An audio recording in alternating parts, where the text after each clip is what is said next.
Third.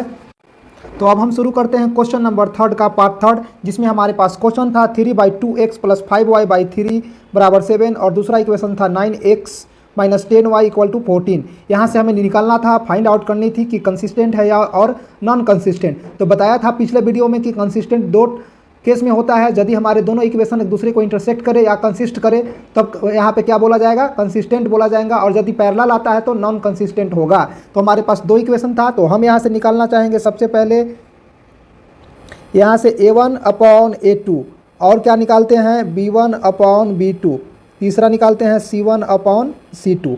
देखिए आपको बताए थे कि x के साथ जो गुणा में आता है a1, y के साथ गुणा में आता है b1 और c कांस्टेंट होता है। उसी तरह से इक्वेशन 2 में चलते हैं तो x के साथ जो गुणांक होता है वो a2, y के साथ जो होता है b2 और कांस्टेंट को c2। तो यहाँ से a1/a2 अगर निकाले तब हमारे पास क्या आएगा, यहाँ से हो जाएगा a1 के जगह पे हमारे पास है 3/2, तो 3/2 हो गया।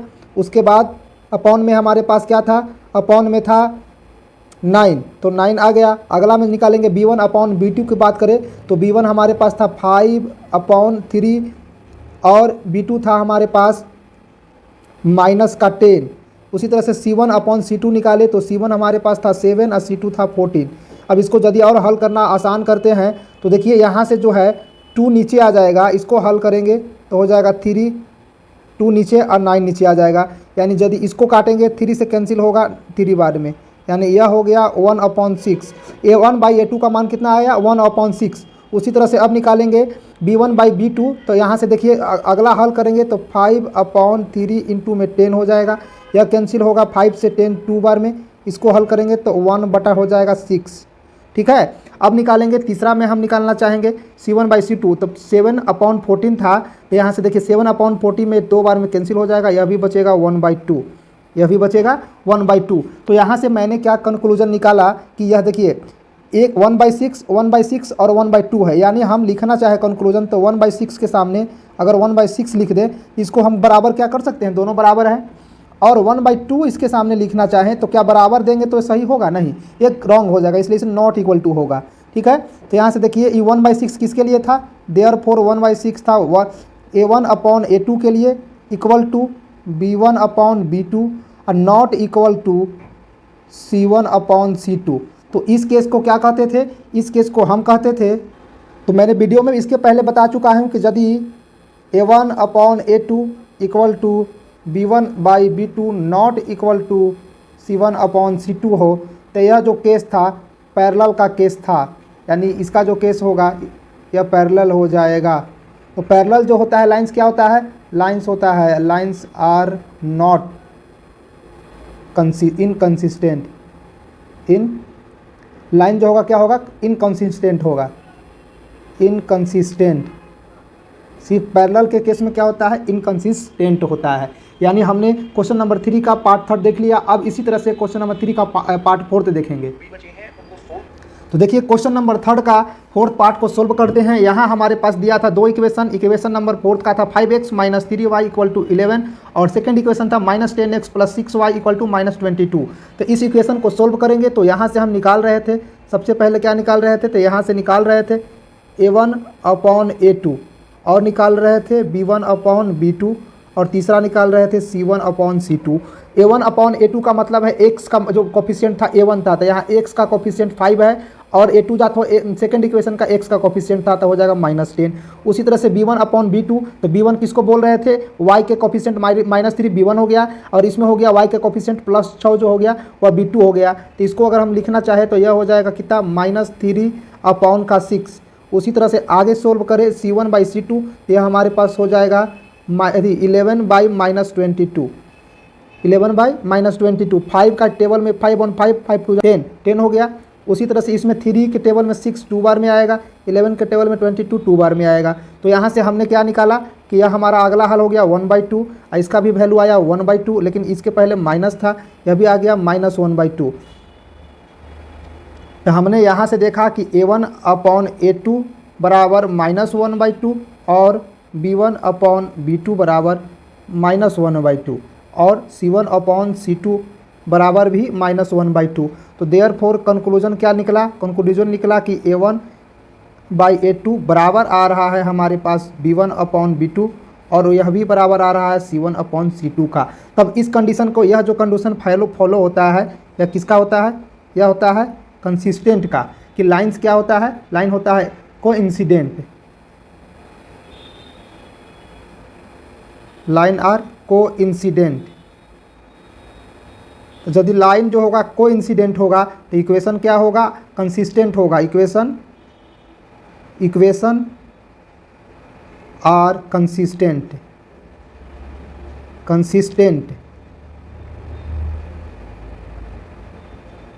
इक्वेशन क्या होगा? कंसिस्टेंट होगा। इस तरह से हमारा क्वेश्चन नंबर 3 का पार्ट 4 भी सोल्व कर लिए हैं। यह भी क्या आ रहा है? कंसिस्टेंट आ रहा है। तो इसी तरह से इजी तरीके से हम देखेंगे क्वेश्चन नंबर 3 का पार्ट 5।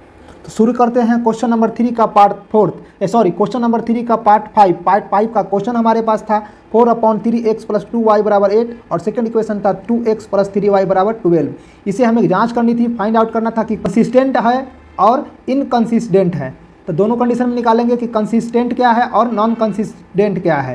तो चलिए हम इसको सोल्व करने से पहले इसका जो जनरल फार्मूला होता है वो बताए थे कि यदि हमारे पास दो इक्वेशन हो तो first equation a1x b1y + c1 = 0 होता है और दूसरा जो होता है 2x + b2y + c2y = 0।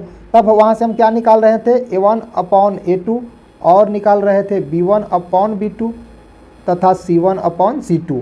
तो यहाँ से अगर हम a1/a2 करें तो x का जो मल्टीप्लाई होता है वो a1 होता है। तो यहाँ पर है 4/3 और a2 होता है, फिर इक्वेशन 2 में x का जो गुणांक होता है यानी 2, तो इसको गुणा में 2 कर दे रहे हैं।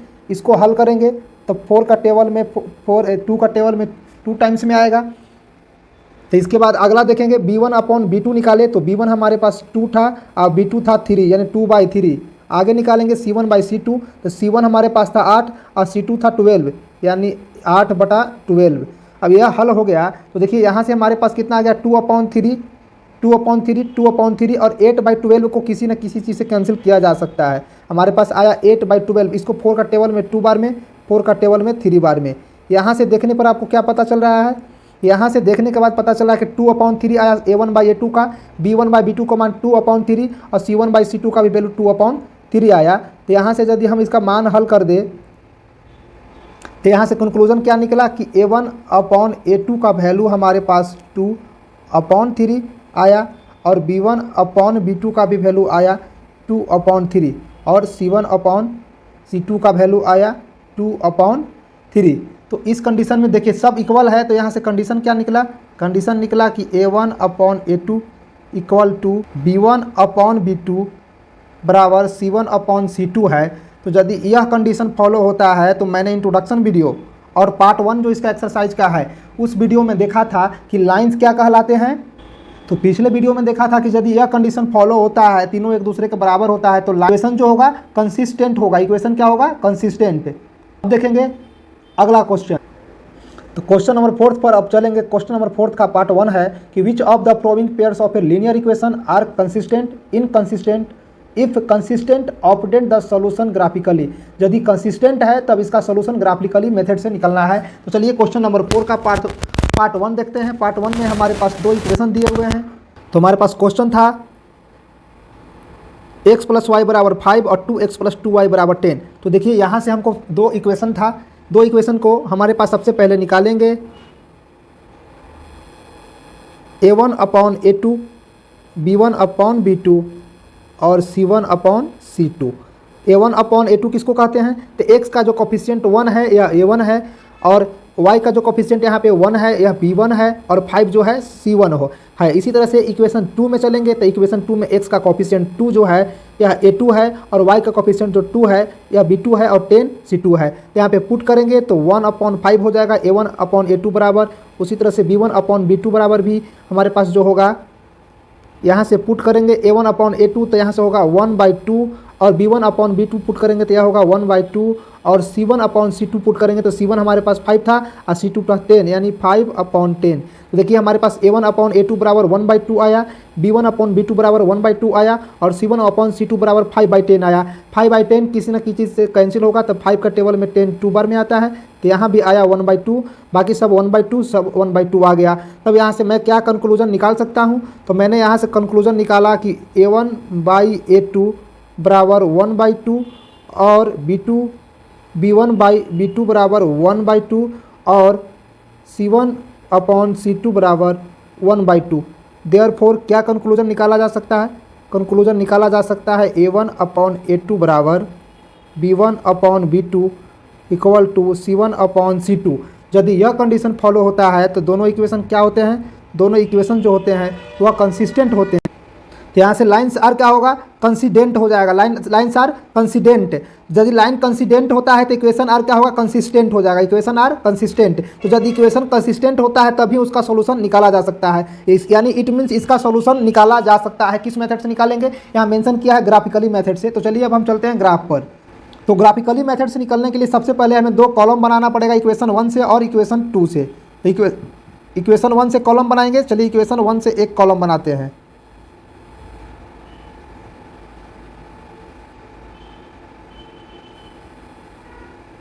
यहाँ से दो कॉलम बनाया, पहला कॉलम इक्वेशन 1 के लिए और सेकेंड कॉलम इक्वेशन 2 के लिए था। तो फर्स्ट कॉलम से इक्वेशन 1 के लिए है, तो इक्वेशन 1 हमारे पास क्या था, इक्वेशन 1 था x प्लस वाई बराबर 5। यहाँ से हम क्या करते हैं, यहाँ से अपने मन से x बराबर कुछ भी रखेंगे, तो यहाँ से हम रखेंगे x बराबर 0 तो y बराबर कितना हो जाएगा 5। तो मैंने यहाँ से पुट किया x बराबर 0 तो y बराबर 5, इसमें रखेंगे x बराबर 0 y बराबर 5।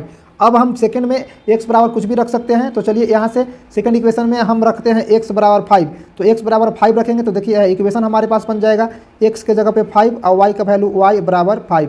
यहाँ से y बराबर 5 माइनस 5 बराबर 0, यानी x का वैल्यू जैसे ही 5 रखते हैं तो y बराबर 0 आया, यानी x बराबर 5 तो y बराबर 0। इक्वेशन 1 के लिए कॉलम कंप्लीट हो गया। अब इक्वेशन 2 के लिए चलते हैं। इक्वेशन 2 हमारे पास था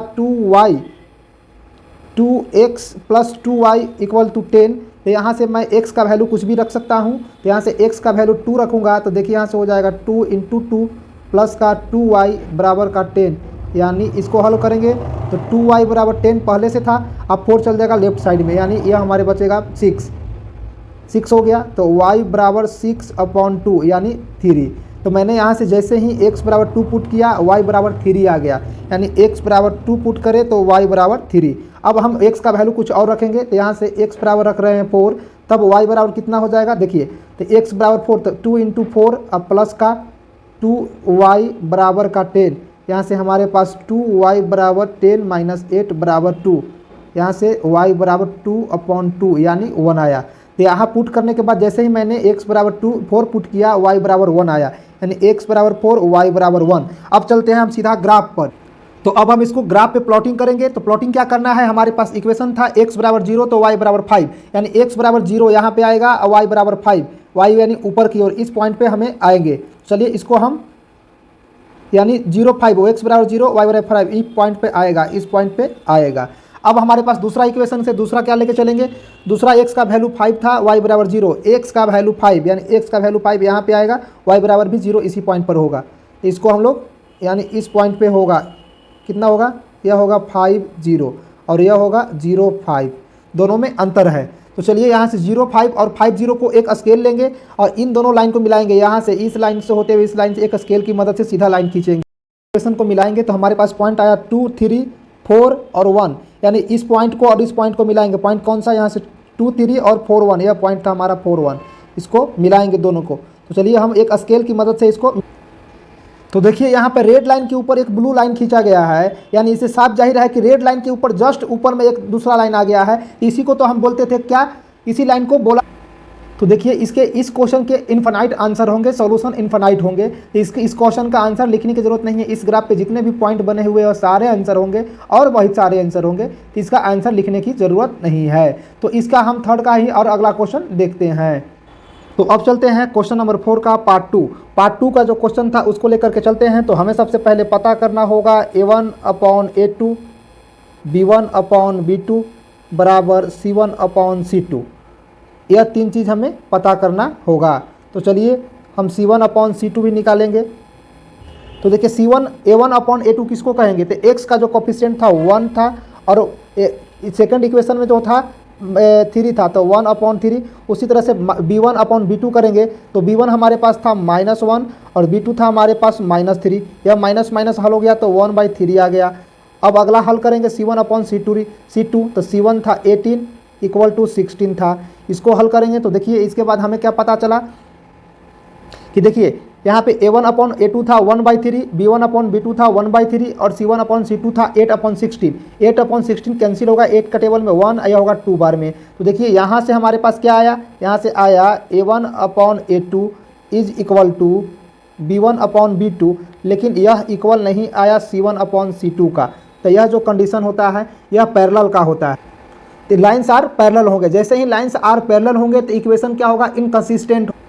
तो यहाँ से इक्वेशन आर इनकंसिस्टेंट हो गया। तो जैसे ही इक्वेशन जो होगा इनकंसिस्टेंट हो जाएगा तब इसका सॉल्यूशन नहीं निकाला जा सकता है। तो जब सॉल्यूशन निकाला ही नहीं जाएगा तो इस केस में हमें ग्राफ बनाने की कोई आवश्यकता ही नहीं है, मैं ग्राफ नहीं बनाऊंगा। तो इस तरह से क्वेश्चन नंबर 4 का पार्ट 2 भी कंप्लीट हो गया। अब क्वेश्चन नंबर 4 का पार्ट 3 में चलते हैं। तो अब हमारे पास है क्वेश्चन नंबर 4 का पार्ट 3। पार्ट 3 का क्वेश्चन देखिए हमारे पास था 2x + y - 6 = 0 और सेकंड इक्वेशन था 4x - 2y - 4 = 0। यहाँ से हमें यह जांच करना है कि कंसिस्टेंट है या इनकंसिस्टेंट है। तो चलिए मैं इसको निकालता हूँ। तो सबसे पहले हमें क्या पता करना पड़ेगा, हमें सबसे पहले पता करना पड़ेगा A1/A2 और B1/B2 तथा C1/C2। A1 की बात करें तो A1 किसको बोल रहे थे, x के साथ में जो गुना में आ रहा था A1 था, y के साथ जो गुना में आ रहा था B2 था और कांस्टेंट था C1। उसी तरह से x के साथ सेकंड इक्वेशन में था, x के साथ जो गुना में था वह था A2 और y के साथ जो गुना में था वह था B2 और C थी कांस्टेंट था वह था C2। यहाँ से हल करेंगे तो चलिए हल करते हैं। तो A1/A2 हमारे पास हो गया 2/4। 2 का टेबल में 2 1 बार में और 4 2 बार में, यानी 1/2 आया। उसी तरह से B1/B2 तो B हमारे पास था, B1 था 1 और B2 था -2, यह हो गया 1/-2। अब हम निकालेंगे C1/C2। C1 था हमारे पास -6 और C2 था हमारे पास -4। यह 2 का टेबल में कटेगा तो -3 और 2 से -2 बार में, यानी यहाँ से हल होगा तो 3/2 आया। 3/2 तो देखिए फर्स्ट से हमारे पास क्या क्या आया, A1/A2 = 1/2 आता है और उसी प्रकार B1/B2 1/-2 आता है। लेकिन जैसे ही C1/C2 करते हैं तो यह 3/2 हो जाता है। तो यहाँ से कंक्लूजन क्या निकला कि A1/A2 is not equal to B1/B2। तो यहाँ से यदि यह कंडीशन आता है तो क्या होता है, लाइन्स आर, तो अब यहाँ से लाइन्स आर इंटरसेक्ट होगा। यदि लाइन्स इंटरसेक्ट होता है तो इक्वेशन आर कंसिस्टेंट होगा। तो जैसे ही इक्वेशन कंसिस्टेंट होगा तो इसका कोई ना कोई सोल्यूशन निकाला जा सकता है। तो लाइन्स आर इंटरसेक्ट होगा तो इंटरसेक्ट कहाँ होगा, एक ही पॉइंट पर होगा, एट ए पॉइंट, यानी इसका एक ही हल होगा। तो एक हल के लिए हम इसको कंसिस्टेंट होंगे और कंसिस्टेंट के केस में इसका सोल्यूशन निकाला जा सकता है। इसलिए अब हम बनाएंगे इसका ग्राफ बनाने से पहले हमें बनाना होगा। तो यहाँ से 2 कॉलम बन गए। तो यहाँ से फर्स्ट कॉलम जो है हमारे पास इक्वेशन 1 के लिए है और सेकंड कॉलम इक्वेशन 2 के लिए है। फर्स्ट कॉलम से चलेंगे तो इसको फुल करना है इक्वेशन 1 से। हमारे पास इक्वेशन 1 था 2x + y - 6 = 0। यहाँ से x का वैल्यू हम कुछ भी पुट कर सकते हैं ताकि y का वैल्यू निकाला जा सकते हैं। तो यहाँ से x का वैल्यू 3 पुट करेंगे तो हमारे पास होगा 2 × 3 + y - 6 = 0। तो यहाँ से निकालेंगे y = +6 अब -6, यानी यह हो गया हमारे पास 0। दोनों का वैल्यू कितना हो गया, 0, यानी y = 0। तो मैंने यहाँ से क्या देखा कि जैसे ही x = 3 रखा y = 0 हो गया, यानी x बराबर मैं 3 रखूँगा तो y = 0। अब x इसका हम लोग दूसरा वैल्यू निकालेंगे। तो यहाँ से मैं रखूँगा x बराबर इस बार 0। तो हमारे पास इक्वेशन था 2 × 0 + y = 6, यानी यहाँ से y बराबर क्या आ जाएगा, 6 आ जाएगा। x बराबर मैंने जैसे ही 0 पुट किया y = 6, x = 0 तो y = 6 आ गया। अब चलेंगे इक्वेशन 2 में। तो इक्वेशन 2 को देखने से पहले सबको हम करते हैं इरेज, हटाते हैं। इक्वेशन 2 हमारे पास था 4x - 2y - 4 = 0। यहाँ से x का वैल्यू मैं रखना चाहूँगा 0। इक्वेशन से हल होगा तो 4 × 0 - 2y = 4, यहाँ से हल होगा तो हमारे पास हो जाएगा 2y बराबर -4, y बराबर -4 अपॉन का 2 यानी कि 2 किसमें माइनस में -2, यानी जैसे ही x बराबर 0 रखा, x बराबर 0 तो y बराबर -2, यानी x बराबर 0 तो y बराबर -2। अब निकाले कि सेकेंड वैल्यू, तो अब मैं रखूँगा x बराबर 1 तो हमारे पास इक्वेशन होगा 4x -2y -4 बराबर 0, तो यहाँ से 4 इंटू एक्स के जगह पर 1 और 2y -4 बराबर 0, इसको हल करेंगे तो यह हमारे पास होगा -2y बराबर प्लस का 4 अब -4 यानी 0, y बराबर 0, यानी x बराबर 1 तो y बराबर 0, x बराबर 1 तो y बराबर 0। अब हमको इसको सॉल्यूशन करना है ग्राफिकली, तो अब मैं चलूँगा सीधा ग्राफ के पेज पर। तो चलिए अब इसको हम प्लॉट करते हैं ग्राफ के मदद से। इक्वेशन 1 के लिए x बराबर 0 और x बराबर 3 तो y बराबर 0, यानी 3 0। 3 का 0 कहाँ पे प्लॉटिंग कर सकते हैं, तो यहाँ पे होगा 3 और 0, यहीं पे 3 0। तो चलिए इसको हम लोग प्लॉटिंग करते हैं। यह जो हमारा पॉइंट बन गया, क्या बन गया 3 0, यहाँ पे हो गया एक पॉइंट, इसके चारों तरफ हो गया 3 0, यानी यह हो गया हमारे पास 3 0। अब दूसरा पॉइंट क्या होगा 0 6, 0 6 कहाँ पे आएगा, यह हो गया 0 और y का वैल्यू 6, यानी इस पॉइंट पे हो गया 0 6। चलिए यहाँ पे हो गया हमारा 0 6, यह हो गया 0 6। अब क्या करते हैं, इन दोनों पॉइंट को स्केल की मदद से क्या करेंगे, मिला देंगे, सीधा मिला देंगे। तो यहाँ से स्केल की मदद से मैंने इसको मिला दिया, तो यह हो गया हमारा इक्वेशन 1 से एक पॉइंट बन गया। इसका इक्वेशन का नाम क्या था, तो इक्वेशन था हमारे पास 2x + y -6 बराबर 0। अब चलेंगे इक्वेशन 2 में, इक्वेशन 2 से चलेंगे x बराबर 0, y बराबर -2 और 1 0, यानी हमारे पास x बराबर क्या था 0 -2। देखिए यहाँ पे 0 हो गया, -2 इस पॉइंट पे आएगा, यानी यहाँ पे क्या आएगा 0 -2, यह जो पॉइंट हुआ यह हो गया 0 -2, यह हो गया 0 और -2। अब दूसरा हमारे पास है 1 0, यानी यह हो गया 1 0, इस पॉइंट पे आएगा 1 0, इसका क्या कोऑर्डिनेट हो गया 1 और 0 1 0। अब देखिए हमारे पास जैसे ही 1 0 0 -2 आया, इसको एक स्केल की मदद से दोनों पॉइंट को इस तरह से सीधा मिला देना है, सीधा मिला देना, इस पॉइंट को और इस पॉइंट को सीधा मिला देना। तो चलिए इसको स्केल की मदद से मिला दिया, यह हो गया इक्वेशन 2 के लिए। देखिए दोनों पॉइंट पे होते हुए यहाँ इस पॉइंट पे भी जा रहा है और यहाँ पॉइंट पे भी जा रहा है और इस पॉइंट पे भी जा रहा है, दोनों सीधा पॉइंट पे होते हुए जा रहा है। तो इस इक्वेशन का नाम था हमारे पास, इक्वेशन का नाम दे दीजिए 4x -2y और -4 बराबर 0। तो यहाँ पे दोनों एक दूसरे को जहाँ कट करेगा वही इसका सोल्यूशन हो जाएगा। तो देखिए पॉइंट पर कट कर रहा है, इस पॉइंट पर, यह इसका सोल्यूशन हो जाएगा। तो सोल्यूशन हमारे पास क्या हो जाएगा, यह सोल्यूशन हो जाएगा 2 और 2, यहाँ पे जहाँ कट किया है वही आंसर होगा, यानी इसका कोऑर्डिनेट हो जाएगा 2 और 2। इसका सोल्यूशन क्या हो जाएगा, x बराबर भी 2 आ जाएगा सोल्यूशन और y बराबर भी 2 आ जाएगा सोल्यूशन। यही हमारे इस क्वेश्चन का आंसर हो जाएगा। तो इस तरह से यह भी पार्ट कंप्लीट हो गया। अब देखेंगे अगला, अब चलेंगे क्वेश्चन नंबर 4 का पार्ट 4 पर। पार्ट 4 का इक्वेशन हमारे पास दिया हुआ है। इक्वेशन क्या कहता है, इक्वेशन कहता है 2x -2y -2 बराबर 0 और सेकंड इक्वेशन है 4x -4y -5 बराबर 0। तब यहाँ से सबसे पहले क्या निकालना होता है, यहाँ से निकालना होता है a1/a2 और b1/b2 और उसी तरह से c1/c2। तो यहाँ से a1 क्या है, a2 क्या है, c1 क्या है, c2 क्या है, इसको जानेंगे। तो देखिए इक्वेशन 1 में x के साथ जो कोफिशिएंट आता है यह होता है a1 और उसी तरह से इक्वेशन 1 में y का कोफिशिएंट होता है b1 और जो कांस्टेंट होता है वह होता है c1। उसी तरह से इक्वेशन 2 में चले तो x के साथ जो गुना में आता है यह होता है a2 और y के साथ जो गुना में आता है वह होता है b2 और जो कांस्टेंट होता है वह होता है c2। तो देखिए हमारे पास a1 का वैल्यू था 2 और a2 का भी वैल्यू था 4, यानी 2/4 को कट करेंगे तो यह बचेगा 1/2। ठीक है, उसके बाद b1/b2 की बात करें तो b1 हमारे पास था -2 अपॉन का कितना हो जाएगा, b2 था -4, यह हल होगा, माइनस कट जाएगा तो यह भी बचेगा 1/2। c1/c2 की बात करें तो c1 हमारे पास -2 था और c2 था -5, यह माइनस माइनस कैंसिल होगा तो यह बचेगा 2/5। तो हमने यहाँ से देखा कि मेरे पास जो आया a2 इक्वल टू a2 तो आया लेकिन बराबर नहीं आया, 2/5 अलग हो गया।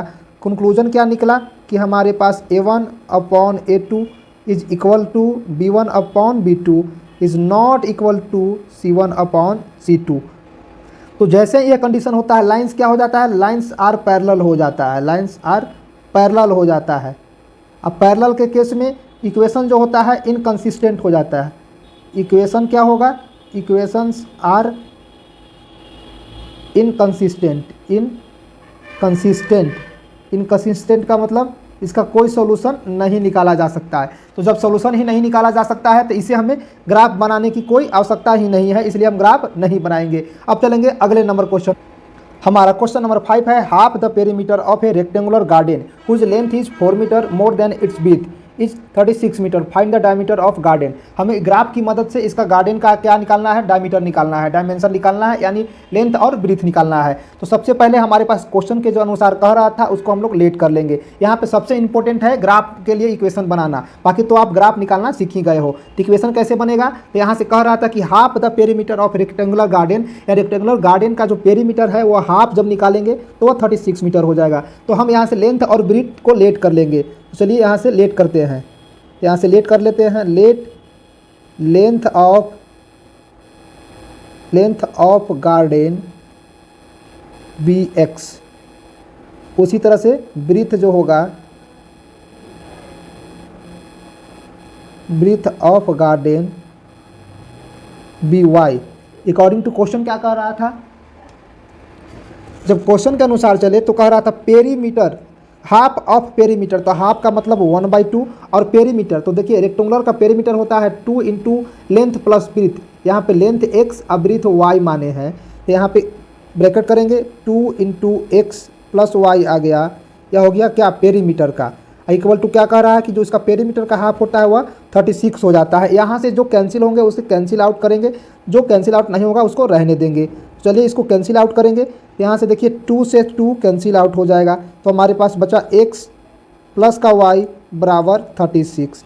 यह हमारा इक्वेशन 1 हो गया। अब अगला आगे क्या कहता है, आगे कहता है कि whose length is 4 meter more than breadth, breadth से लेंथ 4 मीटर ज़्यादा है। तो हमारे पास लेंथ जो था x था, तो x जो था ब्रीथ से 4 मीटर ज़्यादा होगा, यानी यह हमारे पास सेकंड इक्वेशन हो गया। इसको ज़रा सा सजाएंगे तो x का एक y जो आएगा हमारे पास बाएं तरफ आएगा तो माइनस में इक्वल टू 4 हो जाएगा। यह इक्वेशन सेकंड हो गया। इसको हमको निकालना है ग्राफिकली तरीके से, तो हमारे पास 2 कॉलम होंगे। कॉलम 1 के लिए बनाइए, इक्वेशन 1 के लिए एक कॉलम, चलिए हम बना रहे हैं। यह इक्वेशन 1 के लिए हो गया। इक्वेशन 2 के लिए एक बनाएंगे कॉलम, तो यह हो गया हमारे पास इक्वेशन 2। इक्वेशन 1 हमारे पास क्या था, इक्वेशन 1 था x प्लस वाई बराबर 36। यहाँ से हम कुछ ना कुछ पुट करेंगे, किसका वैल्यू, x का वैल्यू। तो यहाँ से x बराबर वैल्यू पुट करते हैं 0, देखिए x के जगह पर क्या आ जाएगा, 0 आ जाएगा। तो x के जगह पर यहाँ पे क्या पुट करेंगे, 0, यानी 0 पुट करेंगे तो 0 प्लस वाई बराबर 36।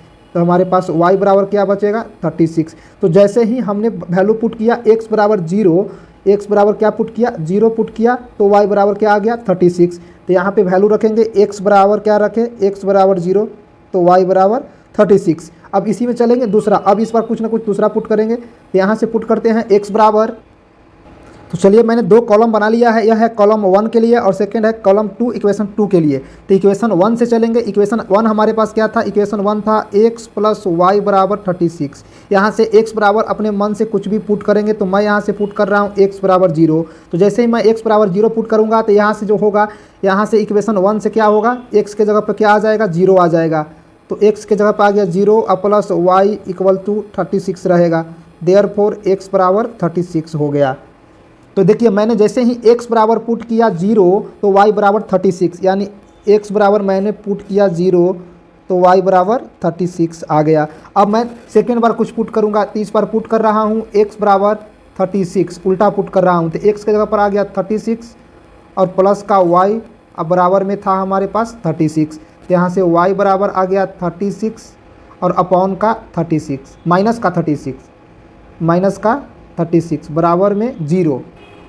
तो यहाँ से हमारे पास आया y बराबर 0। तो जैसे ही मैंने पुट किया y x बराबर 36, x बराबर 36 पुट किया तो हमारे y बराबर 0 आ गया, यानी x बराबर 36 तो y बराबर 0। यह हमारा कंप्लीट हुआ इक्वेशन 1 के लिए। अब चलेंगे इक्वेशन 2 के लिए। इक्वेशन 2 हमारे पास क्या बन के तैयार हुआ था, x माइनस y बराबर 0 था, यहाँ से कुछ ना कुछ पुट करेंगे, यहाँ से x बराबर पुट करेंगे 4। तो देखिए इक्वेशन x माइनस वाई बराबर 4 था, तो x के जगह पर 4 माइनस वाई बराबर का 4, यहाँ पे माइनस वाई इधर रखेंगे, वो दूसरे साइड 4 था और 4 जाएगा दूसरे साइड तो माइनस में बचेगा, यानी माइनस वाई बराबर 0, देयरफॉर y बराबर भी 0। यानी x बराबर पुट किया 4 तो y बराबर 0, x बराबर 4 तो y बराबर 0। अब मैं पुट करूंगा कुछ और सेकंड के लिए, यहाँ से पुट कर रहा हूँ x बराबर 12, तो यहाँ से देखिए x के जगह पर 12 आएगा, यानी x माइनस वाई बराबर 4 था तो x के जगह पर 12 आ गया,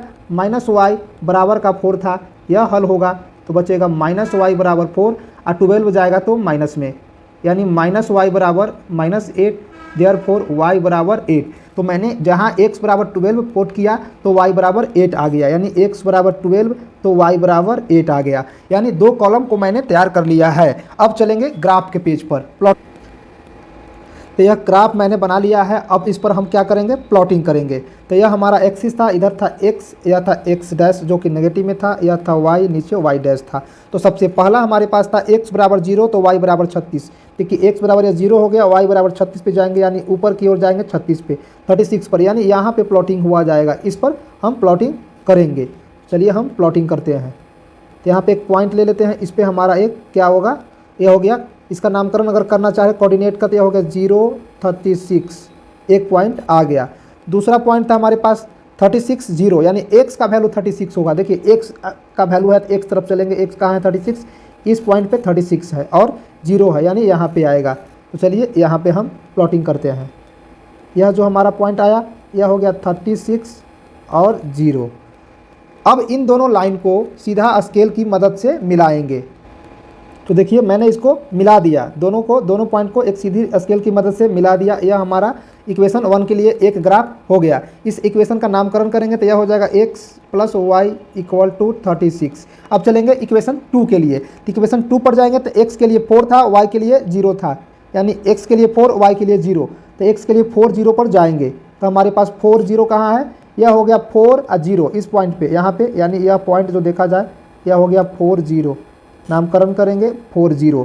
दूसरा हमारे पास क्या था, दूसरा था 12 और 8, x के लिए 12, x के लिए 12 यहाँ पे और y के लिए 8 ऊपर की ओर जाएंगे, यानी इस पॉइंट पे हमारे पास आएगा। तो यह हो गया 12 और 8, इस पॉइंट पर 12 और 8 हो गया, 12, 8, यह 2 पॉइंट हो गया। अब इन दोनों पॉइंट को सीधा स्केल रखेंगे, इस तरह से ऐसे स्केल रखेंगे और इसको मिला देंगे। तो चलिए इन दोनों को हम प्लॉट करते हैं। तो देखिए इसको हम लोग दोनों पॉइंट को एक दूसरे से मिला दिया। यहाँ पे मिलाने के बाद देखिए हमारे पास इक्वेशन सेकंड का क्या नाम था, तो इक्वेशन सेकंड था हमारे पास x - y बराबर का 4 था। देखिए यहाँ जब दोनों इक्वेशन एक दूसरे को कट कर रहा है, लाइंस किस पॉइंट पर, इस पॉइंट पे कट कर रहा है, तो यहाँ पर क्या हो गया, कोऑर्डिनेट हमारे पास कोऑर्डिनेट हो गया। देखिए x के लिए क्या है, तो x देखिए x के लिए 20 है और y के लिए 16 है।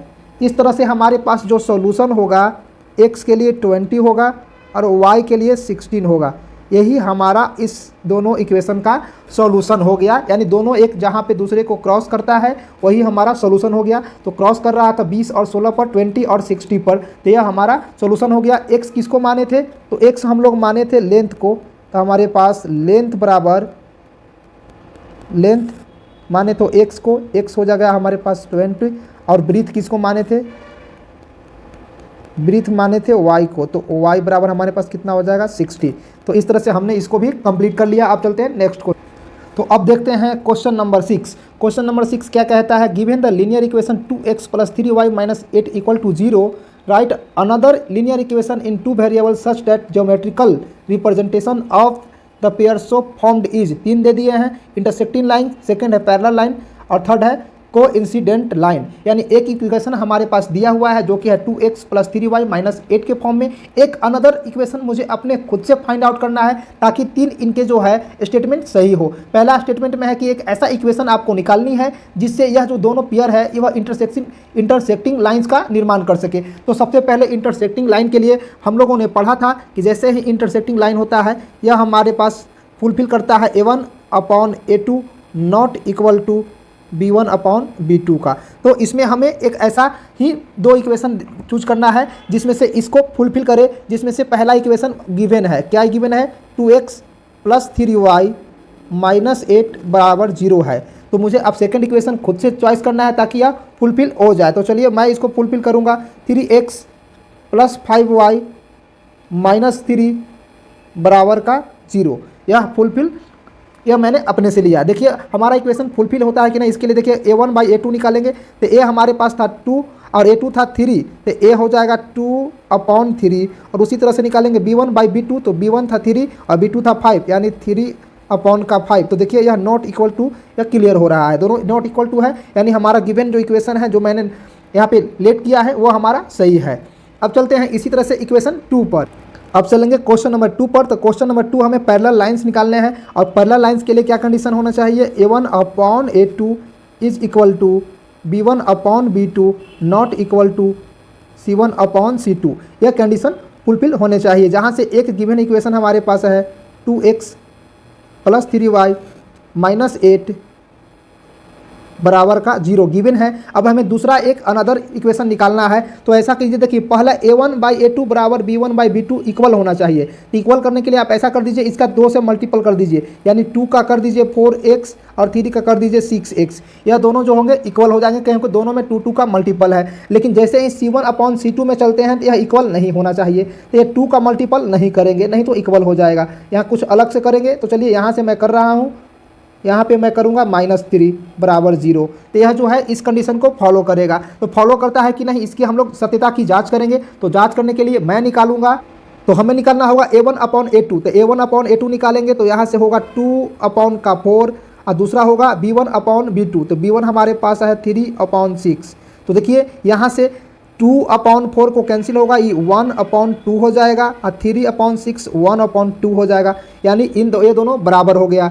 अब यहाँ से तीसरा c1/c2 करेंगे। तो c1 था हमारे पास -8 और c2 था -3, जो कि यहाँ से कभी भी बराबर नहीं हो रहा है, यानी हमारे पास आ गया 1/2 इक्वल टू 1/2 और नॉट इक्वल टू -8/3, जो कि हमारा दिया हुआ कंडीशन ऊपर में a1/a2 equal to b1/b2 is not equal to c1/c2 fulfil कर रहा है। यानी मैंने जो लेट किया था इक्वेशन सेकंड, यह सही है। इस तरह से सेकंड स्टेटमेंट को भी हमारा इक्वेशन फुलफिल कर दिया। अब इस तरह से सेकंड स्टेटमेंट के अनुसार हमारा जो है आंसर हो गया। अब चलेंगे थर्ड में। तो थर्ड में कहता है कि ऐसा एक गिवन करो ताकि कोइंसिडेंस लाइन हो, जिसमें से कोइंसिडेंस लाइन के लिए पहला कंडीशन क्या होना चाहिए, होना चाहिए a1/a2 इक्वल टू b1/b2 और इक्वल टू c1/c2, जिसमें से एक इक्वेशन क्वेश्चन में दिया हुआ था, गिवन था 2x प्लस 3y माइनस 8 बराबर 0। अब हमें अपने मन से एक दूसरा इक्वेशन लाना है। तो देखिए ये तीनों आपस में बराबर है, तो इस इक्वेशन का 2 या 3 मल्टीपल कर दो। तो चलो 3 मल्टीप्लाई हम कर देते हैं। तो 2 का हो जाएगा 6 और 3 का हो जाएगा 9y और 8 का हो जाएगा 24 बराबर 0। यह जो हमारा होगा तीनों बराबर हो जाएगा। अब चेक करते हैं कि यह कंडीशन को फुलफिल करता है कि नहीं। तो हमें निकालना होगा a1/a2। a1 2 था, a2 6 था, यानी यहाँ से लिखेंगे तो यह हो जाएगा 2/6, 2/6। उसी तरह से निकालेंगे b1/b2, b1/b2, b1 हमारे पास था 3, b2 था 9। उसी तरह से c1/c2 निकालेंगे तो -8 -24। चलिए b1/b2 निकालेंगे तो यहाँ से हो जाएगा 3/9 और c1/c2 निकालेंगे तो -8/24। तो देखिए यहाँ से 2/6 को काटा जा सकता है कैंसिल 3 बार में, 3 से 9 को कैंसिल किया जा सकता है 3 बार में, 8 से 24 कैंसिल किया जा सकता है 3 बार में, ऊपर 1 सब में बच जाएगा। यानी हमने यहाँ से देखा 1/3, सेकेंड वाला भी 1/3 और इसी के सामने 1/3, और सब जो देखिए इक्वल में आ रहा है। इस तरह से हम कह सकते हैं कि हमारा जो दिया हुआ इक्वेशन है इस स्टेटमेंट को पूरा करता है। तो इस तरह से मैंने जो लेट किया था वह आंसर सही है। तो इस तरह से मैंने 6 का भी पूरा पार्ट जो है कंप्लीट कर लिया। अब बढ़ते हैं, तो चलिए अब हम देखते हैं क्वेश्चन नंबर 7। क्वेश्चन नंबर 7 क्या कहता है उसको देखेंगे। क्वेश्चन नंबर 7 है draw the graphs of equation x minus y plus 1 is equal to 0 and 3x plus 2y minus 12 equal to 0। Determine the coordinates of the vertices of the triangles formed by these lines and the x axis and shade the triangular region. मतलब हमारे पास 2 equation दिए गए हैं, दोनों equation का जो solution निकालना है ग्राफिकल मेथड से निकालना है, और ग्राफिकल मेथड से निकालने के बाद उसका कोऑर्डिनेट का वर्टिसेज निकालना है। वर्टिसेज निकालने के बाद एक ट्रायंगल फॉर्म्ड होगा, उस ट्रायंगल को आपको शैडो करना है यानी छायांकित करना है। चलिए इसको शुरू करते हैं हम। तो हमारे पास इक्वेशन जो दिया हुआ था वह था, हमारे पास जो इक्वेशन था फर्स्ट था x माइनस वाई प्लस 1 बराबर 0 और सेकेंड था, तो यहाँ से हम इसको लिख सकते हैं x माइनस वाई बराबर -1। यह हो गया इक्वेशन 1। इक्वेशन 2 लिखेंगे तो इक्वेशन 2 था हमारे पास 3x + 2y अब बराबर का 12। यह हो गया इक्वेशन 2। यहाँ से चलेंगे तो हमको निकालना है ग्राफिकली, तो हम इक्वेशन 1 के लिए बनाएंगे कॉमन कॉलम बनाएंगे। तो चलिए बना लिया है कॉलम यहाँ पे,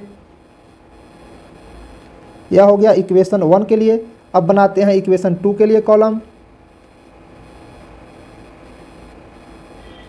यह हो गया इक्वेशन 2 के लिए। इक्वेशन 1 से चलेंगे तो इक्वेशन 1 था हमारे पास x माइनस वाई बराबर -1। यहाँ पे कुछ ना कुछ x का वैल्यू पुट करेंगे, यहाँ से पुट कर रहे हैं x बराबर 0।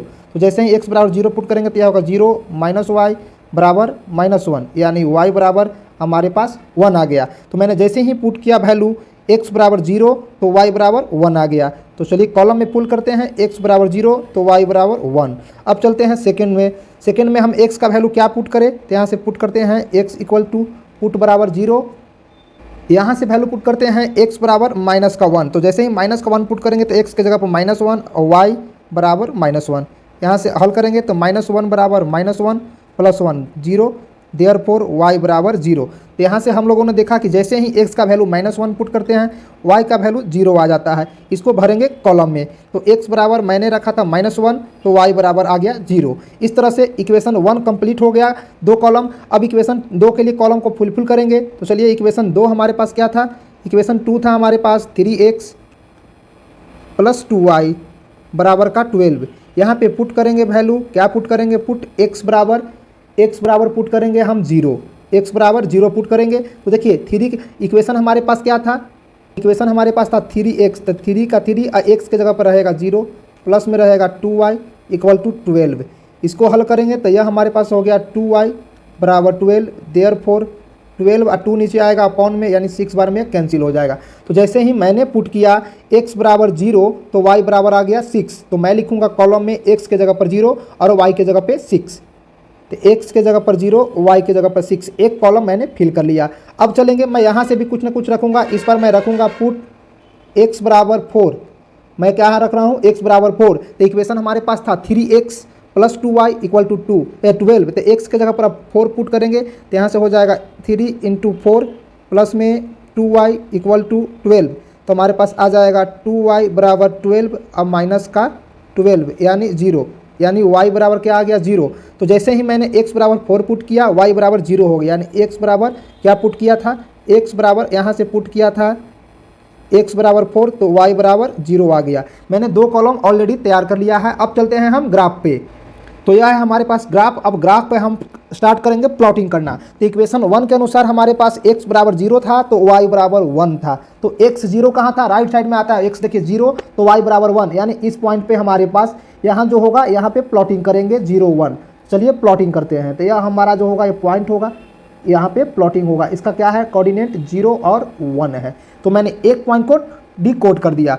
अब चलेंगे सेकंड में। सेकंड के लिए था इक्वेशन x के लिए -1 और y बराबर 0, यानी x -1 बायां साइड में आता है, यानी देखिए यहाँ पे -1 है x के लिए और y बराबर 0 है। तो यहीं पे इसको हम डिकोड करेंगे। तो चलिए डिकोड करते हैं। इस पॉइंट पे हमारे पास क्या आ गया, इस पॉइंट पे आ गया -1 और 0, ठीक है। अब इन दोनों पॉइंट को मिला करके एक सीधा रेखा खींचेंगे। तो खींचते हैं एक रेखा। तो चलिए इस तरह से मैंने एक लाइन खींच लिया है। इस लाइन का नाम भी हमको लिखना पड़ेगा इक्वेशन का। इसका इक्वेशन था हमारे पास x माइनस का y बराबर का -1, यह मैंने लिख दिया। चलिए इसका 2 पॉइंट हो गया। अब आते हैं इक्वेशन 2 के लिए। यह हमारे पास इक्वेशन 2 था। इसके अनुसार x का वैल्यू जो था 0 और 6 4 0, तो x के लिए 0 6 4 0, यानी x के लिए देखिए यहाँ पे 0 यह हो गया और y के लिए 6, यानी ऊपर जाएगा इस पॉइंट पर इसका पॉइंट बनेगा। इसका जो कोऑर्डिनेट है यहाँ पे होगा 0 6। चलिए इसको कोऑर्डिनेट करते हैं 0 6 पे। यह हमारा हो गया 0 और 6, यह हो गया 0 और 6। अब चलेंगे सेकंड पॉइंट पर। सेकंड पॉइंट क्या कहता है, 4 और 0 कहता है, 4 और 0 कहता है। तो हमारे पास 4 और 0 को देखेंगे तो यहाँ से देखेंगे तो 4 और 0, x के लिए 4 यहाँ पे हो गया और 0 y के लिए, यानी इसी लाइन पे हमारे पास आएगा यहाँ पे 4 0। तो यहाँ पे 4 और 0 को हम डिप करते हैं, इसका नाम हो गया 4 0, यह हो गया। अब इन दोनों लाइन को किसको इस लाइन को 0 6 यहाँ पे और दूसरा लाइन था 4 0 को मिलाते हुए एक रेखा खींचेंगे, सीधा लाइन खींचेंगे। तो इस तरह से लाइन खींच लिए। देखिए एक सीधा लाइन दोनों पॉइंट को मिलाते हुए, इसका नामकरण भी करना पड़ेगा। तो चलिए इसका जो इक्वेशन था, इस इक्वेशन का क्या नाम था, यह हमारे पास इक्वेशन था 3x प्लस का 2y बराबर में 12। इसको मैंने यहाँ पे लिख दिया। इस तरह से मैंने देखा कि जहाँ पे दोनों लाइंस एक दूसरे को कट करेगा वही इसका सॉल्यूशन हो जाए। तो देखिए यहाँ पे दो ट्रायंगल्स बन रहे हैं, एक ट्रायंगल्स बन रहा है, ट्रायंगल्स जो है एक बन रहा है एक्स एक्सिस पर। देखिए एक्स एक्सिस, यह हमारा एक्स एक्सिस है, एक्स एक्सिस के साथ एक ट्रायंगल बन रहा है, एक ट्रायंगल बन रहा है वाई एक्सिस पर। यहाँ पे एक वाई एक्सिस है, यहाँ पे एक ट्रायंगल बन रहा है। क्वेश्चन में मेंशन क्लियरली किया है कि एक्स एक्सिस पर जो ट्रायंगल बनेगा उसका कोऑर्डिनेट निकालना है। देखिए यह एक्स एक्सिस पे ट्रायंगल बना, इसका कोऑर्डिनेट निकालना है। तो यहाँ पे एक कोऑर्डिनेट दिया हुआ है -0 1, इसका नामकरण अगर करें तो यह हमारा ए हो जाएगा। अब ऊपर में आएंगे, यहाँ पे एक कोऑर्डिनेट बनता है इस पॉइंट पे, इस पॉइंट का कोऑर्डिनेट अभी नहीं पता है, इसको मान लिया जाए बी। और तीसरा हमारे पास कोऑर्डिनेट यहाँ पे देखिए सी हो जाएगा, इसको सी मान लिया जाए, इस पॉइंट को सी मान लिया जाए। तो देखिए दो कोऑर्डिनेट तो हमारे पास दे दिया है, एक ए का कोऑर्डिनेट दिया हुआ है -1 0 और एक सी का 4 0, लेकिन बी पॉइंट का कोऑर्डिनेट नहीं दिया हुआ है। तो बी में देखेंगे पहले एक्स की तरफ, तो एक्स की तरफ 2 है तो 2 हो गया, और वाई की तरफ 3 है, यानी इसका कोऑर्डिनेट हो गया 3।